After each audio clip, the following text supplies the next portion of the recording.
The hardest part was realizing how much time we'd lost. 12 years of birthdays, holidays, milestones, 12 years of getting to know each other, 12 years of him being painted as the villain while Gary played the hero. But there were also beautiful discoveries, like how we both loved old movies and terrible puns, how we both got anxious in crowds but energized by deep conversations, how we both had the same weird habit of reorganizing things when we were stressed. "You get that from me," he said, watching me alphabetize Grandma's spice rack while processing everything that had happened. "Your mother used to say I'd reorganize the same bookshelf 10 times when I was worried about something." 3 months after the confrontation, Gary's lawyer called. Gary wanted to meet with me privately. No lawyers, no family members, just us. Against everyone's advice, I agreed. We met at a neutral location, a coffee shop downtown where we wouldn't run into anyone we knew. Gary looked terrible, thinner, older, with the kind of exhaustion that comes from having your whole world collapse. "I know you hate me," he started. "I don't hate you. I pity you." He flinched like I'd slapped him. "I want you to know that I really did think I was protecting you." "From what?" "From being disappointed. From being hurt. Your father—" He paused, choosing his words carefully. "Your father was young and irresponsible when you were born. I thought he'd let you down eventually,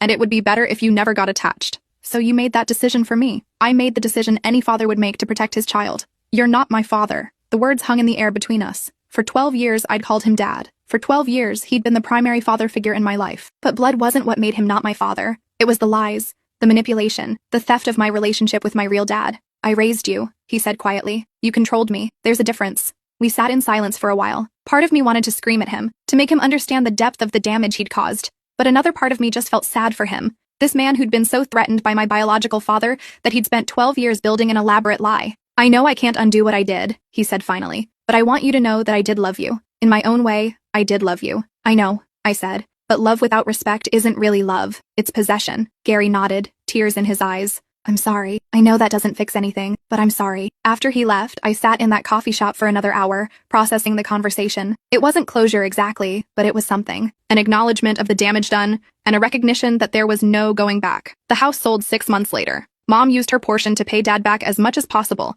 and to start over in a new city where Gary couldn't find her. She'd finally realized that their entire relationship had been built on his need to control and her willingness to be controlled. "I feel like I'm meeting myself for the first time in 15 years, she told me during one of our phone calls. I'd forgotten who I was before Gary. Dad and I settled into a routine. Weekends at his place, where I met his wife Sarah and my half-brother Connor. They welcomed me with an openness that contrasted sharply with the tension that had always existed in Gary's house. Sarah had known about me from the beginning of her relationship with Dad. She'd been encouraging him to keep fighting for contact even when it seemed hopeless. "He never stopped talking about you," she told me. "He'd show me pictures from your school website and tell me stories about what you were like as a little kid. You were always part of our family, even when you didn't know it."